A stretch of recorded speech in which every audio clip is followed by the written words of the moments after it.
Vifo vya watu mashuhuri nchini Iran vyazidi kuongezeka huku mshauri mkuu wa Ayatollah Al-Khamenei Ali Shamkhan akifariki dunia kutokana na majeraha aliyoyapata katika mashambulizi ya anga ya awali ya Israel mapema Ijumaa. Hii ni kwa mujibu wa vyombo vya habari vya serikali ya Iran ambavyo vimethibitisha. Hii ni katika moja ya vifo vya watu mashuhuri zaidi tangu Israeli ilipoanzisha mashambulizi yake nchini Iran. Shamkhan, mwanasiasa wa muda mrefu wa kisiasa na kijeshi, alihudumu kama mkuu wa usalama wa taifa la Iran kwa muongo mmoja na alikuwa amemshauri Khamenei tangu amekuwa mshauri mkuu wa Khamenei tangu mwaka 2023. Kifo chake kilikuja katikati ya mfululizo wa mashambulizi yaliyolengwa na Israel ambayo yaliwaua maafisa waandamizi 20 wa jeshi la Iran katika muda wa chini ya saa 48 kulingana na jeshi la ulinzi la Israel.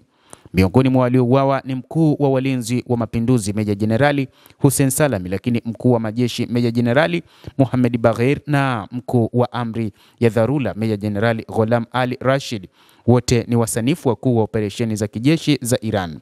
IRGC ilithibitisha vifo vyao siku ya Ijumaa.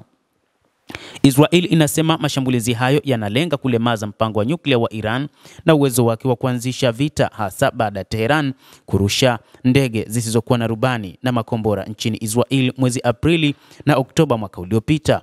Lakini pili ni kuhakikisha utawala wa Ayatollah Al-Khamenei hauendelei kupata fursa ndani ya Iran, huku waziri mkuu Benjamin Netanyahu akiwasisitiza raia nchini Iran kufanya mapinduzi ya mara nyingine tena kumuondoa madarakani.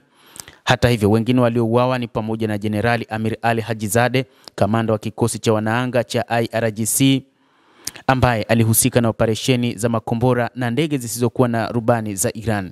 Yeye na manaibu wakuu kadhaa waliripotiwa kukutana katika kituo cha amri ya chini kuandaa mashambulizi dhidi ya Israel baada ya wimbi la kwanza la makombora yaliyopangwa. IDF ilisema pia moja kati ya makomando waliouawa ni pamoja na Ghulam Reza Marhabi, mkuu wa idara ya ujasusi ya jeshi la wanajeshi wa Iran. Hata hivyo, vifo vya hao wengine havikuthibitishwa na jeshi la Iran. Msururu wa mashambulizi kati ya Iran na Israel ni moja kati ya mapigo katika pande zote mbili. Maafisa wa Israel wanadai kuwa mashambulizi yao yamedunisha pakubwa uwezo wa Iran wa kuanzisha mashambulizi zaidi, lakini Iran imejibu kwa kurusha safu 5 ya makombora ya balistiki huko Israel Ijumaa pamoja na Jumamosi usiku, na hata wakati huu inaelezwa kwamba bado mashambulizi ya Iran yanazidi kuharibu miundombinu huko nchini Israel. Kuimarishwa kwa usalama na maafisa wa Israel kwa kuhofia kwamba Iran itaweza kuharibu mifumo ya nchi hiyo. Wakati huu ulinzi unazidi kuimarishwa, lakini bado makombora ya Iran yanazidi kutua nchini Israel yakimiminika kama mvua. Iran ilifanya mashambulizi mazito katika siku ya Jumamosi na hata leo asubuhi Jumapili bado inaendeleza mashambulizi yake huko katika Tel Aviv na maeneo mengine ya Yerusalemu.